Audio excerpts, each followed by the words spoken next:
Can you tell the difference between these two kernels of corn? They came from the same bag of corn. The difference here has meant life and death as part of our history. Hey everyone, happy Sunday, and I hope you are all having a wonderful weekend.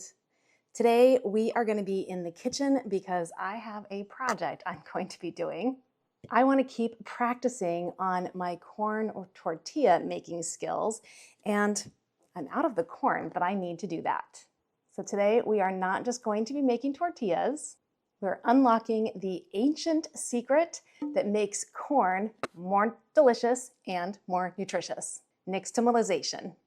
The process dates back thousands of years, at least 1500 BCE. Think Aztec and Maya civilizations. The process that they somehow discovered was so fundamental to their survival that they actually built advanced civilizations around corn. They understood how to make it a workable staple for their diets, how to make it nutritious. And they did it without modern chemistry knowledge, which is absolutely incredible when you think about it. Nixtamalization is an ancient process where field corn or dent corn is cooked and steeped in an alkaline solution. And that's done for two big reasons: flavor and nutrition. Nixtamalization completely transforms the corn's flavor, giving you that authentic, earthy taste associated with real corn tortillas. And it also makes the perfect texture for masa. When corn has been nixtamalized, it makes niacin, or the vitamin B3, bioavailable, which means your body can absorb and use it. It also adds a good amount of calcium to the corn, boosting its overall nutritional profile. Plus, it makes corn easier to digest. In its original state, most of that niacin is bound with other molecules, primarily niacin, which people can't digest, which is why historically cultures relying heavily on untreated corn as a staple suffered from pellagra, a severe vitamin B3 deficiency disease that causes dermatitis, diarrhea, dementia, and death. When you nixtamalize dent corn, the alkalinity breaks the chemical bonds that hold the niacin in its unusable form. It converts it into a readily absorbable form. And as a bonus, the lime itself is an added source of calcium, which becomes incorporated into the corn during the cooking and steeping process, further boosting the nutritional value. The first step in nixtamalization is rinsing dent corn. This is not sweet corn. This is a harder variety, perfect for grinding. I get mine at Azure Standard in bulk, and I store it in 5-gallon food grade buckets. After rinsing, we combine it with water and a specific amount of food grade pickling lime or calcium hydroxide, which I also get from Azure Standard. Since I'm doing a large amount of corn today, I am doing 2 gallons of water with 4 tablespoons of calcium hydroxide. And we're going to bring this up to a boil, and we're going to let it boil until the outer layer of the corn, called the pericarp, starts to loosen. And then we'll turn off the heat and just let it sit overnight, allowing the magical chemical reaction to happen. And that brings us to now. It's time for the scrub and the rinse. So this has been soaking overnight, and you can see that the water is no longer clear. The kernels have gotten larger, and the skins have mostly come off. They really have already almost all come off. You see, we just need to get those pulled off. And we're gonna do that by rinsing, rubbing, and rinsing again until all of the water runs clear.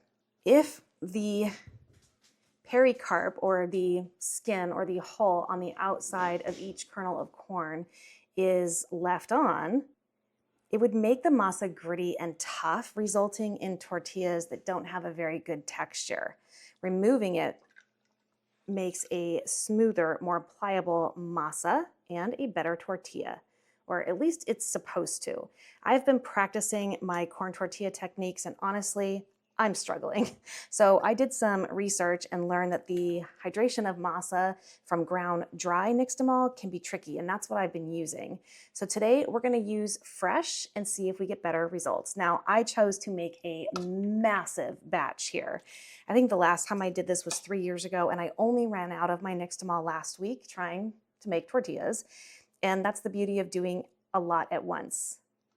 But you can absolutely do a much smaller batch and significantly reduce how long this process takes.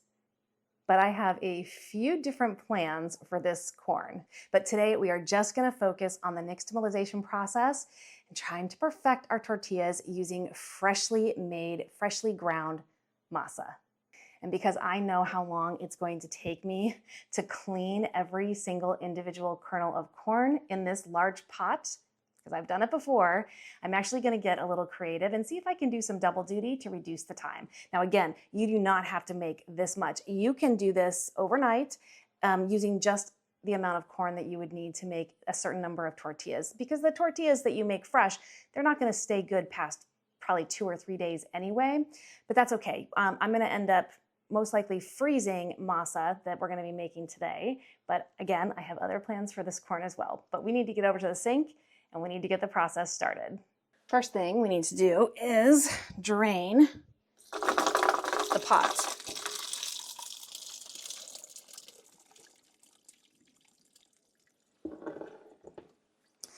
And then we're gonna put this in water.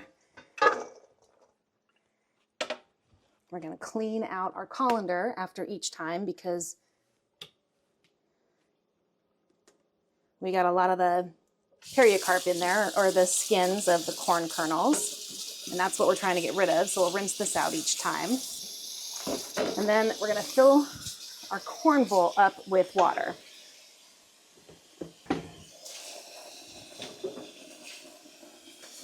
And can you see the color? It is not clear. So we're gonna keep doing this until it runs clear. But I am gonna try a different method as well. But this is the manual process. So we're just rubbing those kernels of corn together in our hands and taking off all of those skins.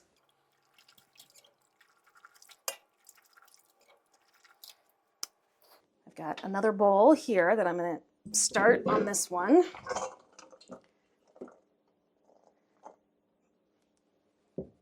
And this can take, doing it manual like this can take maybe 10 or so washes, but can you see how cloudy that is? So that's partially the calcium hydroxide and partially the pericarp coming off. So as I rub this kernel of corn, I don't know if you can see it or not, but we're peeling off the outer layer of the corn. And at this point, the corn is like soft to the tooth because it had been boiled for about 30 minutes and then steeped overnight. So it is soft, which is going to help with the grinding and making of masa. Now, the last time I did this, I dehydrated the corn, or the nixtamal, after I had processed it. And I've always just used that to grind in my Wonder Mill down into a corn flour that I would use to try and make tortillas or tamales or such. But today we're gonna try to start from wet and hope that the hydration is right. Now the tortillas I've been making, you know, they're edible, they're okay, but they're not great. I'm rarely getting the puff on the tortilla in the pan. So I'm hoping that starting from freshly made masa is going to give me a better result.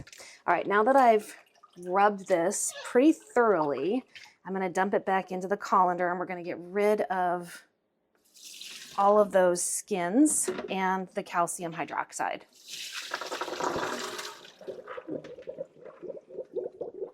We're gonna rinse our bowl.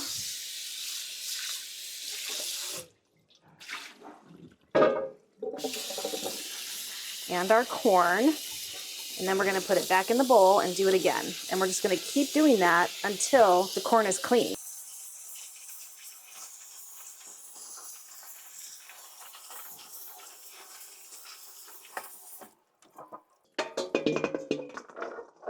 Let's see how long one bowl takes, how many rinses, because my thought is to put it in my stand mixer and let my wire whisk at it on a low speed, which I could be doing, you know, with part of this while I'm manually doing this. I've not done that before. I'm not sure if it would damage the corn. So let's just see how long this takes. You can see the water is already much clearer now. Definitely not as yellow.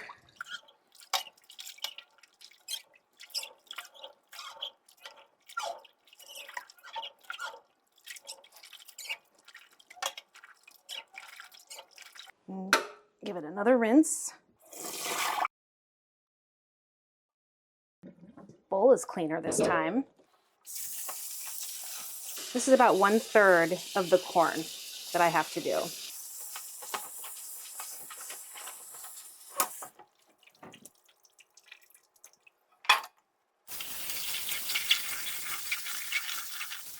What is this, our third rinse here? The water is still not clear. It's better, but it's not clear.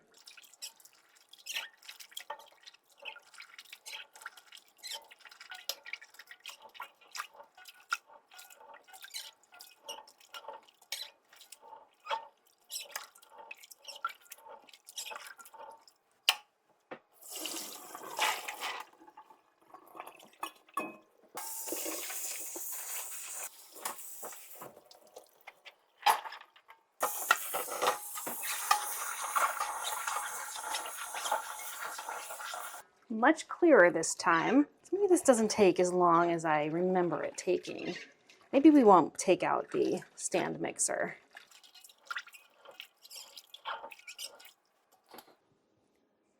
Can you see that the water is not clear and there's still bits of corn hull or pericarp floating in there as well? So a couple more rinses, we should be good. And then of course I have to do this 2 more times because this is only 1/3 of the corn. This was a lot of corn. I think you saw I did 1 gallon of dent corn, which swells during the process. So the end result is even larger than a gallon or more than a gallon.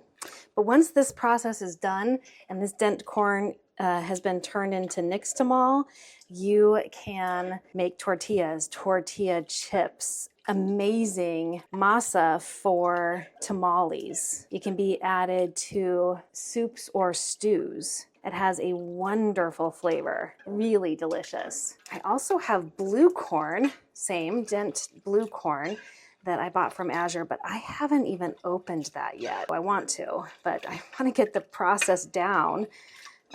Making excellent tortillas, which could then be turned into amazing tortilla chips.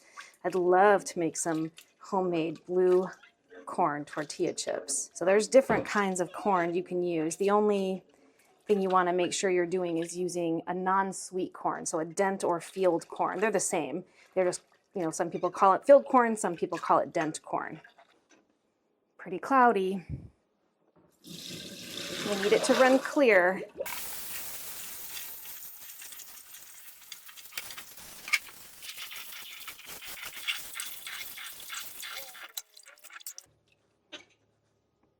Not quite as cloudy, but still cloudy.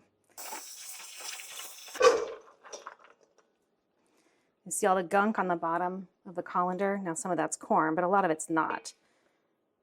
So I'm trying not to get the gunk back in the bowl because otherwise it's going to continue to look cloudy.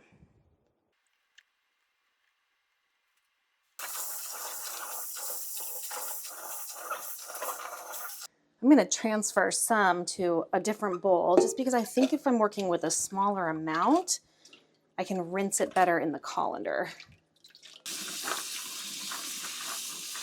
This is not something I learned growing up. We never made homemade things at all growing up. So this is all stuff I've learned just being interested in high quality, nutritious and delicious food, and then doing research on how to make that happen in my own kitchen. All right, let's see if this is clean.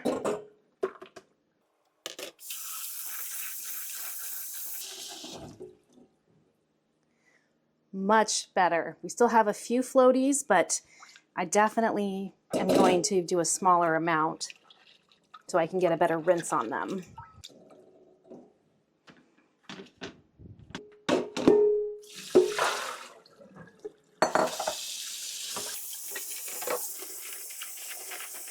As I'm swirling this around in my colander, that's also helping remove any debris.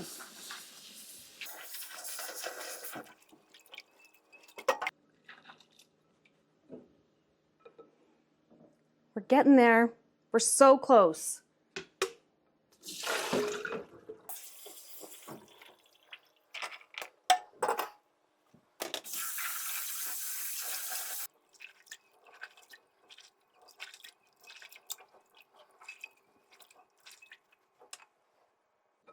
Not quite clear.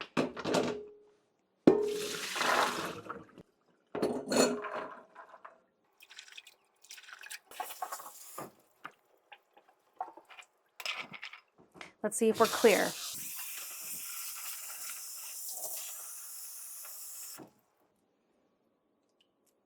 That's a clear bowl of water. And here's the difference. This is the clean, completely nixtamalized corn. And this is step one, where it has just been cooked and then soaked in the calcium hydroxide or pickling lime. This looks much different and a little slimy, but that's what you have to just get off the kernels in order to make this work. Well, we ended up with a whole lot of nixtamal. That took about an hour and a half to get all of these clean, but I really did make sure that all of the skins were removed. Now, I'm not taking off the little nub at the tip of the corn kernel, which is where it attaches to the cob of the corn. You can. Not taking it off will impart just a little bit of fleck color and possibly some just larger consistency in the dough. I'm perfectly fine with that. I've measured out 10 cups right here, and I'm gonna set this aside for another project, which you'll see soon. So we're just gonna set that one aside. And now we have a massive bowl of beautiful nixtamal or hominy. I'm not going to make all of this into masa harina dough. I am going to dry some of this in the dehydrator at about 140 degrees, just until it's thoroughly dry, probably about 6 hours or so. But we are going to make enough masa dough that we're going to be able to have Taco Tuesdays for at least 3 months, because I can freeze the masa harina for up to 3 months. So I just need a way to grind this corn, and my Wonder Mill cannot do wet. So I'm gonna try using my food processor. So I have a Vitamix blender / food processor, and that's what we're gonna try. Now this is my first time trying to make masa from freshly made nixtamal or hominy. So we're gonna see how that goes. I also could try my Vitamix if the food processor doesn't seem to be working, but I'm just using the blade attachment in here. And I'm probably gonna load this up about half full. Now this did soak overnight, but probably closer to 16 hours.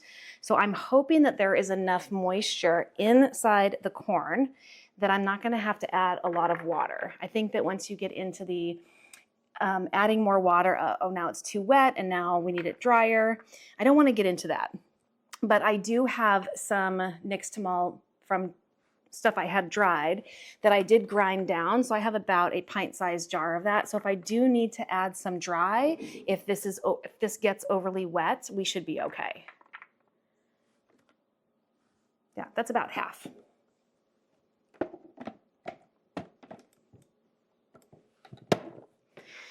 All right, let's see how this goes. Oh, let me get some water though, just in case I need it. If I do need to add water, I'm just gonna add in a tiny bit at a time.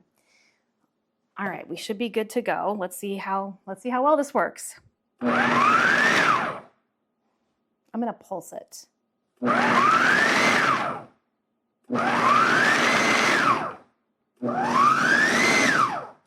Okay, that's working, and I think it's actually even wet enough.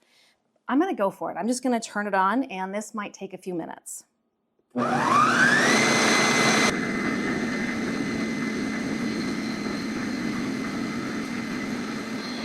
Stopped moving, so I'm gonna punch it down, and we'll see if we have to add any water in here.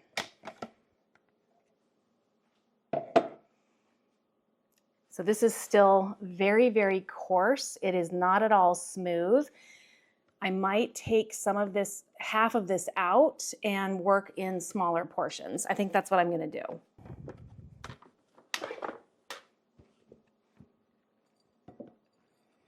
Really want this to work.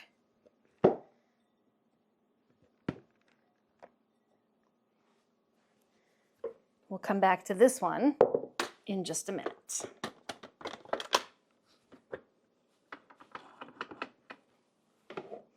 And before I add any water, I'm just going to see if reducing the amount that I put in here makes a difference in being able to get a smoother consistency.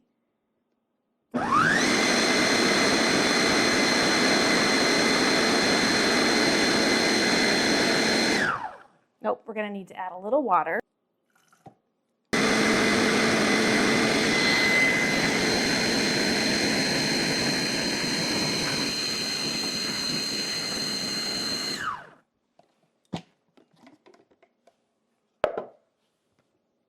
Okay, we're getting there.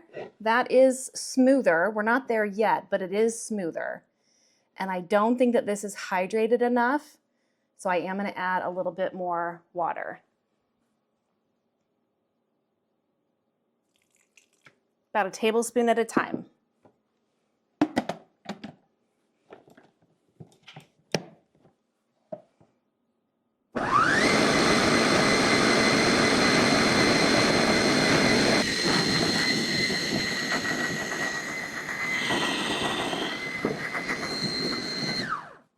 It's shutting down on its own when the blades aren't catching anything. Let's see. This is totally working. This is so much smoother now. I don't know if you can see, but we've got the dry, crumbly first pass, and then we have this. And this is totally pliable. It's not thin or smooth enough for me yet, but we are getting there. So this is really encouraging. I am going to add a little bit more water. This feels dry.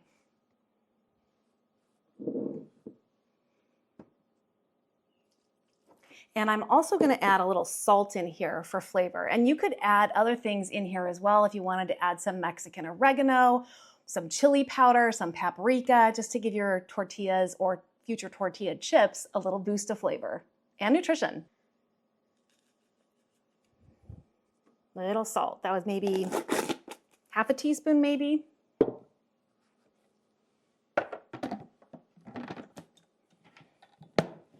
I'm not going to add any flavor enhancements or nutritional enhancements in here because it's the first time I'm doing this and I want to see what it's like in its natural form. And a little more water. Oh, I think I already added water. Oh well, here we go.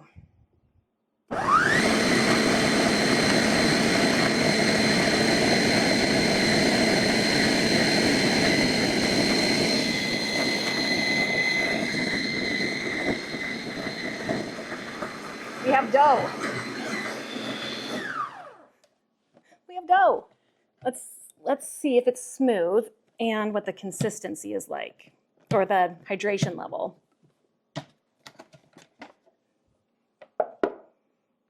Oh yeah. Look at that.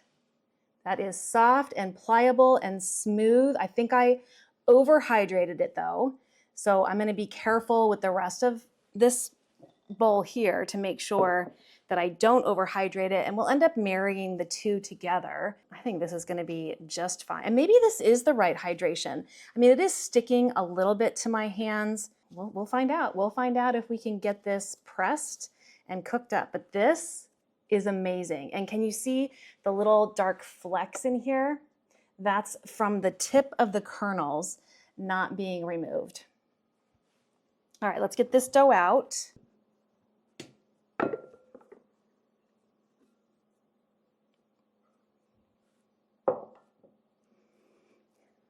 This just smells so fresh and so good.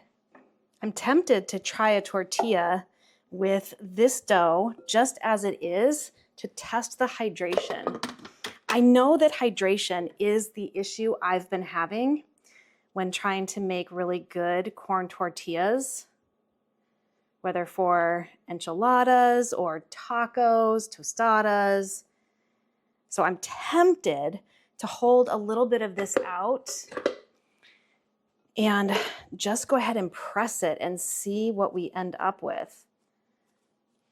let's do that. And then I know whether or not I need to add more or less water to the rest of this. Now I do have a tortilla press, and I also purchased with it, I purchased these pre-cut pieces of parchment paper that you would put on the bottom and then on the top of your dough to keep it from actually touching the surface and sticking to the surface, and then you having to scrub this and get it wet. That's not good for cast iron, and that's what this is. But I don't like the parchment paper. It's why I still have almost the whole thing left after purchasing that years ago, because if you're doing multiple presses, it ends up creasing, and then you get the creases in the dough. So I'm actually going to use plastic. Now, my original intent was to just cut open some Ziploc bags, but that plastic is kind of thick, and we want these pressed super, super thin. So this is actually just plastic that some paper napkins came in, and I've saved it for this.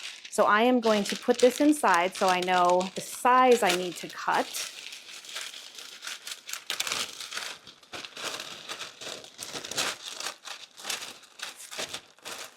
And I should get a top and bottom cut.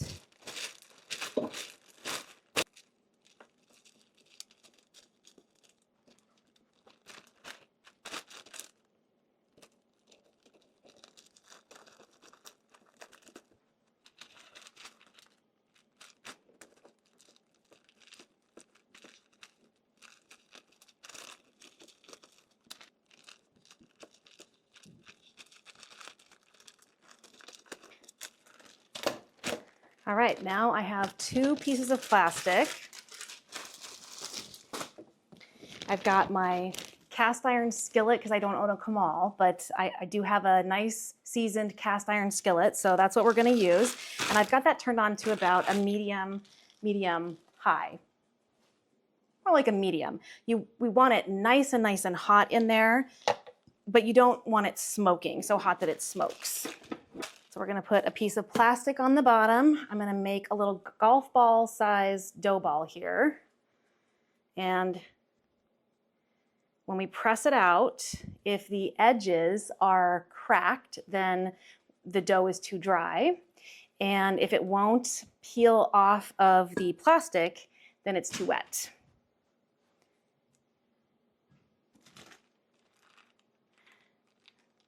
So with the plastic on top, I'm just flattening it with my hand. And now here's where I struggle. I can never get them thin enough. Ooh, that's actually a perfect size tortilla. So I'm gonna spin this around 180 degrees, and we're gonna do it again, and I'll probably do it the other way too.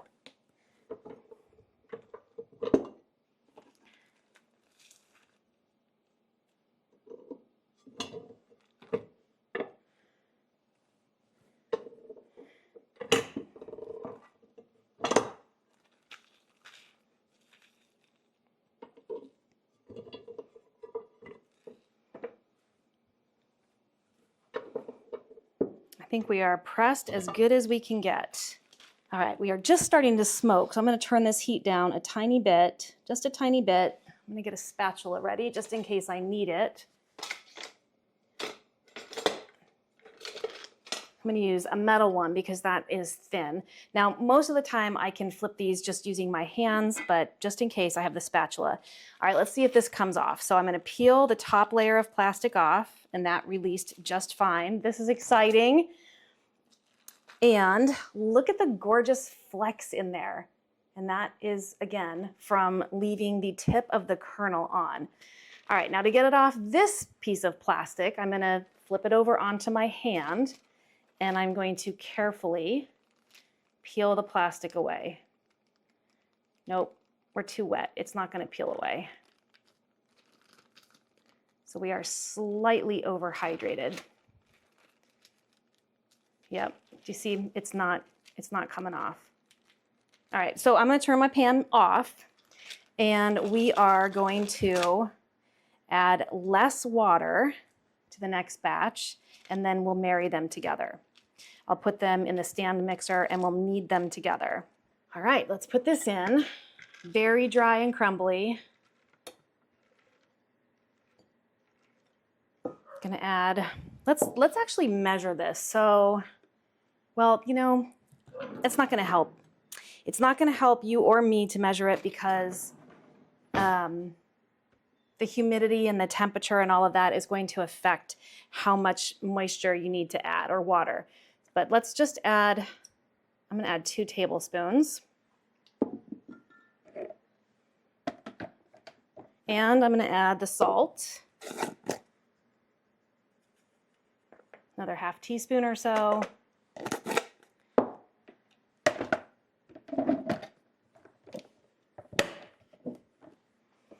And fingers crossed. I can see it's still very dry and crumbly, and some of it is stuck up the sides. So I'm going to add another tablespoon of water.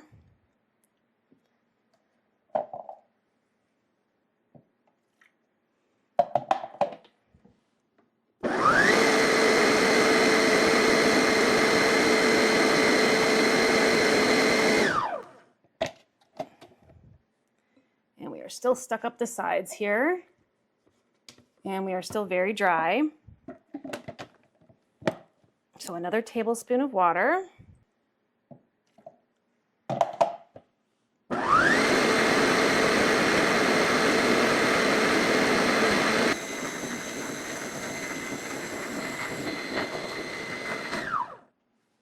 Let's check it.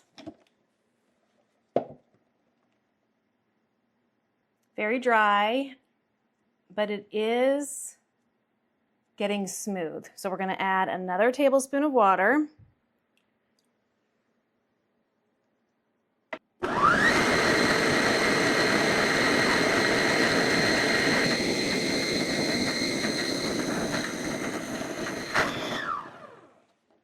All right, that has all pushed over to one side here. So let's check it out.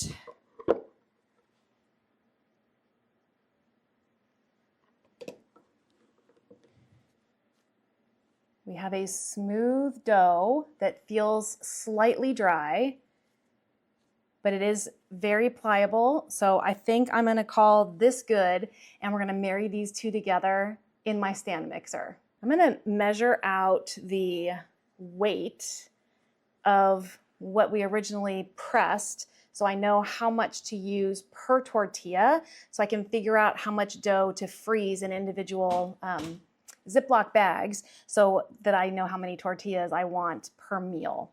All right, I've got my mixer set up with the dough hook attachment on. Hopefully this is not too much dough. I think it'll be okay. And we're just gonna let that run for a few minutes to blend both batches together. I've got that set at a 2. I'm gonna let that go for about 5 minutes to fully incorporate both batches. This has been going for 5 minutes, so I'm gonna go ahead and turn that off. It's also drying out as it's sitting in the open air and of course moving through the dough hook. So hopefully we are not too dry at this point, but it actually feels pretty good to me. It's, you know, it's slightly tacky, but it's not really sticky. It feels really good. And I'm guessing about 50 grams per tortilla, and I'd probably want to make about 6 tortillas at a time. So 300 grams per batch is what I have come up with. And so let's see how much this is. 298, so that's almost perfect. 300 on the nose. All right, so that would be one batch that I can freeze for Taco Tuesday night in the future. And I have a wet cloth napkin here. I've wrung it out really well. I just don't want these to dry out anymore. So I'm gonna cover the bowl as I put the measured dough in. 294, 300.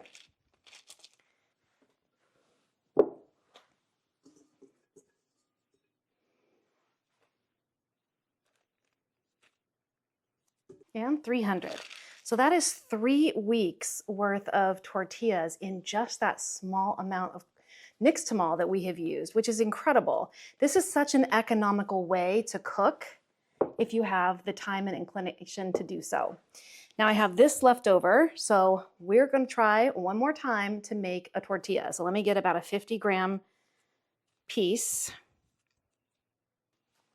and I'm going to cover this as well.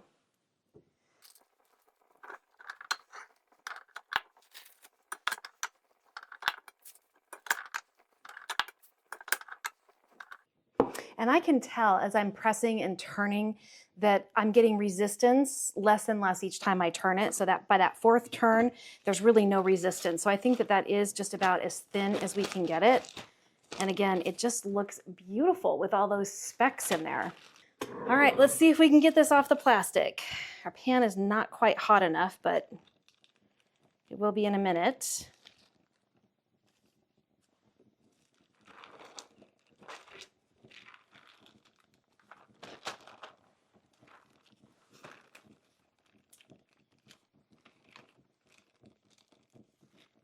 It's coming off.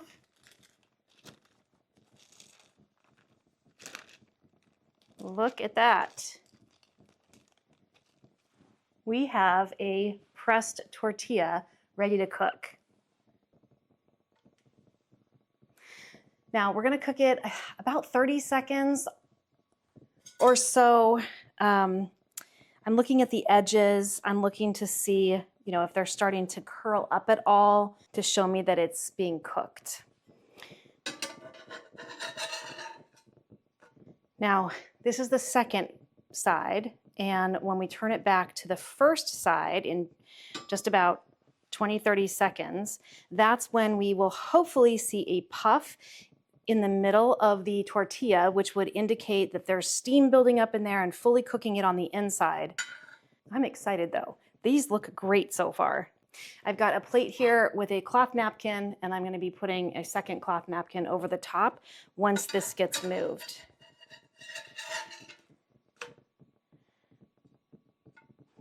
Sometimes if you press down on the edges, it does help to get that puff in the middle. Let's see if we're going to get it.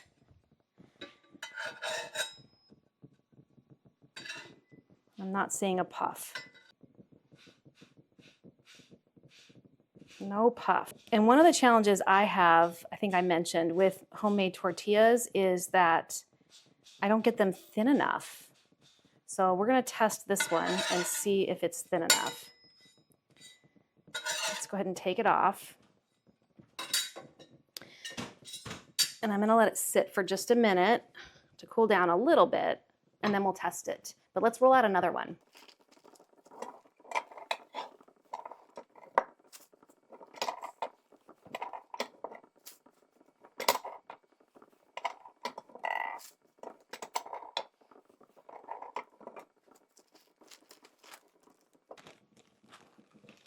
And right into the skillet.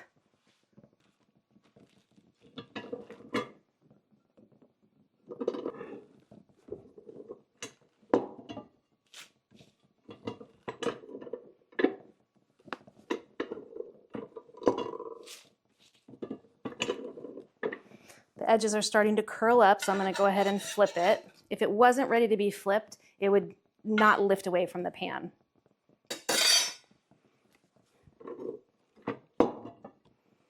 Okay, I think we're good on that one. Let's take a look at this. This is pliable and soft. This came out fantastic, even though we didn't get the puff. I think maybe I needed to increase the heat just a little bit. So we'll try that on the next one. But this looks incredible.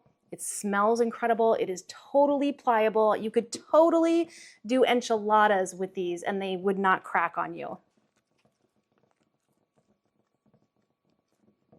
They're a little doughy, so I think I need to increase the heat.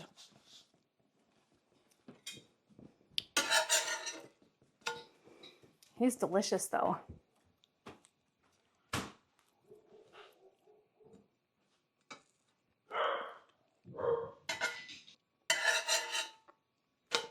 Just to give you a close-up, look how pliable this is. But to me, they still seem a little thick. My press just does not get them very thin. And that's probably another reason why it tastes just a little bit doughy in the center, but that's okay. We're gonna We're gonna figure this out. We're going to have some tortillas. This is really, really good. All right, let's see how we do with the pan. Just a smidge hotter than it was on the first two.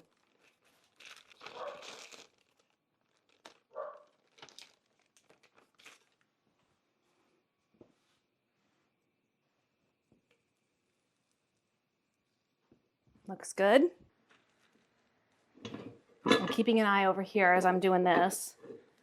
I'm looking for the edges to kind of curl up a bit.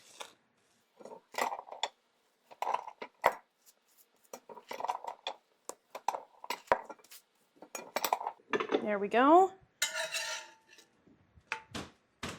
We have a little bit of a puff on this one. Well, that's encouraging. I'm going to turn the heat up just a tiny bit more.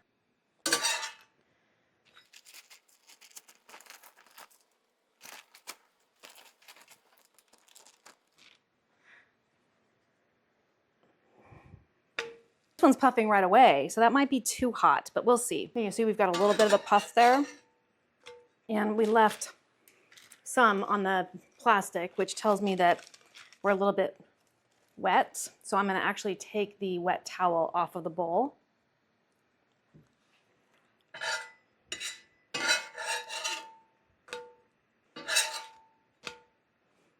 That looks good to me.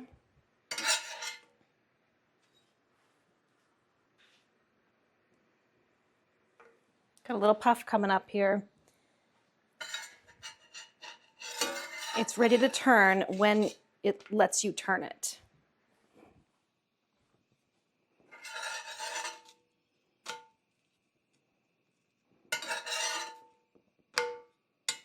They look good, they smell good, and again, they are soft and pliable. This is amazing. Corn tortilla success, other than the puff.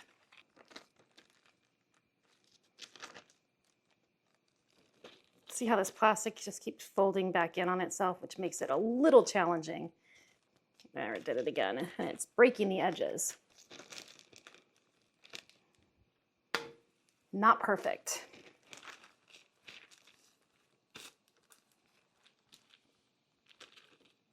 We got good puff on that though. Can you see that? That's incredible. Yay, we got the puff. Definitely not ready to turn because it doesn't want to move at all. So I think having it hotter helped.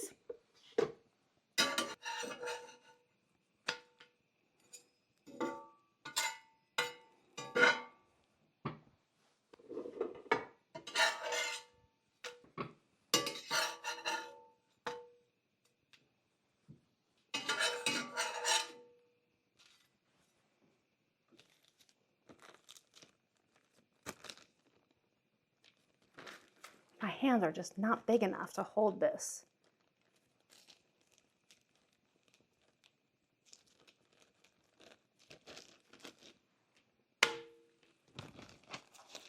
So maybe I'm gonna, look at the puff. We're getting puffs, yay. I think I'm gonna go down to not 50 grams, maybe 45 grams, because that should fit in the palm of my hand, I would think. All right, let's flip this. Lovely, look at that, yay.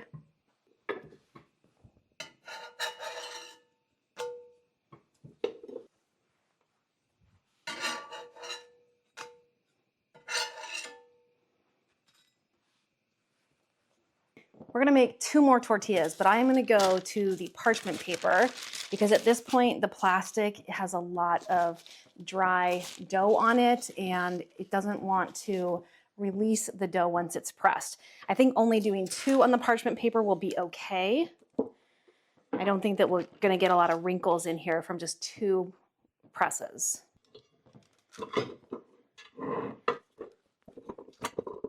And we are getting some wrinkles already. See, I don't like the parchment paper. If you press your own tortillas, what do you use? It's got to be something that doesn't have a lot of thickness to it because we want these as thin as possible, or at least I do.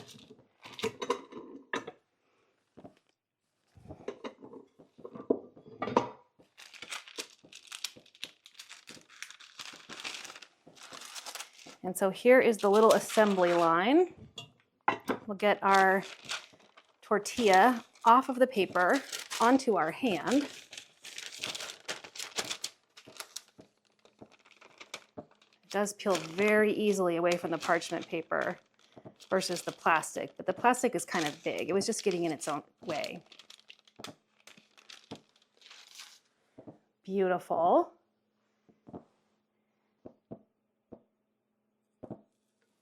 Beautiful. And then we'll put these back and we'll press the next one while that first side cooks.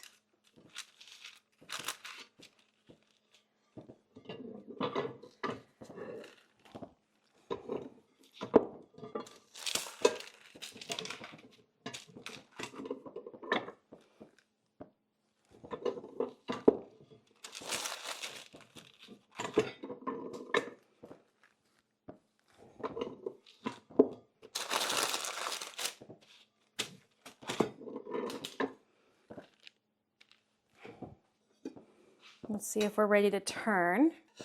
It lifts easily away, so it's ready to turn.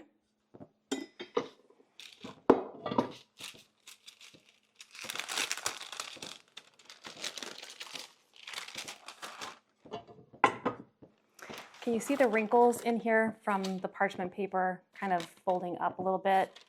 That's why I don't like to use the parchment paper. Now I turned the heat down because it was starting to smoke, but we didn't get the puff. So I'm gonna go back up on the heat for the next one. And without the puff, you just don't know that the inside is totally cooked through. So I'm gonna leave this one on here just a little longer. All right, well, we're learning. So we've learned that the pan has to be hot. Definitely has to be hot or you're not gonna get that puff. I've learned that 50 grams is too big for my hands to really work with it once it's pressed out. So 45 grams per dough ball is good for me.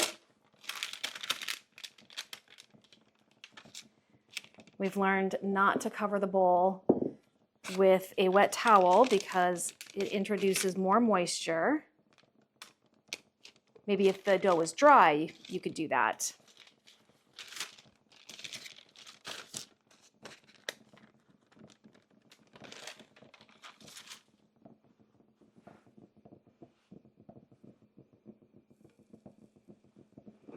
Perfect. We'll get this one cooked up and then we'll make a little quesadilla and we'll see how it is. It's starting to curl up on the edges, so I can go ahead, I think, and flip. Yep, it's letting me slide underneath it, no problem. Should only need about 20 seconds or so on the second side. No puff, so wasn't hot enough. That's okay. I'm calling this a win because we have very delicious and totally usable tortillas. And these would work in enchiladas because they totally fold up without cracking. So this is amazing. I am so pleased with this. I'm gonna heat our pan back up. I have grated some pepper jack cheese. And just look at these tortillas. They look amazing. Look how flexible those are. This came out so much better than my attempts at making tortillas with my dried nixtamalized corn. So making them from the freshly ground wet, way better, way better. So what I'm gonna be doing after we end this video is I'm gonna be processing probably a third of that corn into more masa harina dough. I figure if I can get 12 portions tucked away in the freezer, that's Taco Tuesday once a week for the next 3 months. And then the rest of that I'm gonna put into the dehydrator because I do want nixtamalized corn dry. It makes a great cornmeal. So I definitely want to have dry on the shelf. I've had it on my shelf for years now. I would miss it if it wasn't there. But for making tacos, I'm definitely gonna be using wet. Just look at how flexible these are. And the taste is incredible.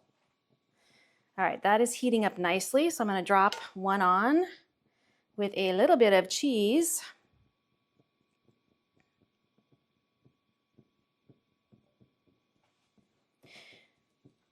Maybe a little bit more cheese, just a little. And then we're gonna top it with another tortilla. And even though these are not perfect, they don't look perfect, they are amazing. I am really pleased with how these came out. And I'm not going to get any better if I don't practice. And I don't mind practicing in front of you, making mistakes, because I'm learning from my mistakes. If you are a good tortilla maker, especially if you make your own masa harina from nixtamalized corns, I would love your tips. If you press your own tortillas, I would really love to know in the comments down below how you get them ultra thin. But for a little quesadilla, I definitely want a little bit firm crunch on it. So I'm gonna put a little avocado oil down because it has such a high smoke point. You can see it's already smoking here though.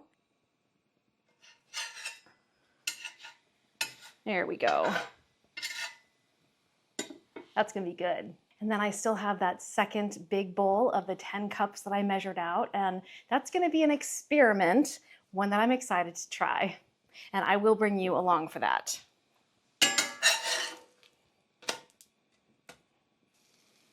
This looks ready.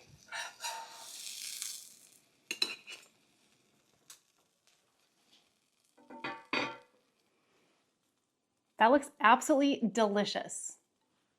Let's give it a try. Look how perfect that looks. Homemade tortilla shells. I did it. I did it. Looks amazing. That looks good. I love the color. Look at the color.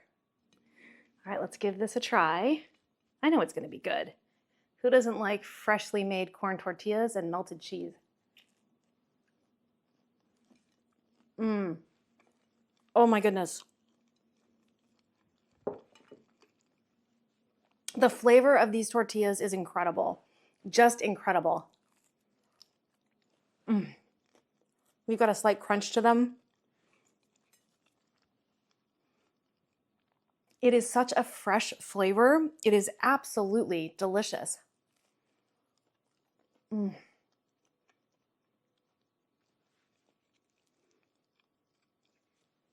They're perfect. I mean, they may not be aesthetically perfect, but I'll get there. I just need more practice. And now that I have the overall technique down and documented so I can replicate, I'm gonna get better and better at these. Thank you so much for spending some time with me today while I worked on getting better at making homemade corn tortillas 100% from scratch. These can go into the refrigerator for up to 2 or 3 days and they will be just fine. Here's the extra dough that I still have, enough for 2 Taco Tuesdays, and this is gonna go into the freezer. A third of this is going to be turned into some more masa harina, and the rest is going to be dehydrated to stay as nixtamalized dry corn. And this is going to be an experiment later this week. If you're interested in learning more about cooking with whole grains, I do have a playlist for that, and I'll pop one of those videos from that playlist up here. Let me know what you thought, let me know if you learned anything, and let me know if you have any pointers for me. My name is Kelly, you're at A Better Choice Homestead, and I do hope you come back and visit again soon.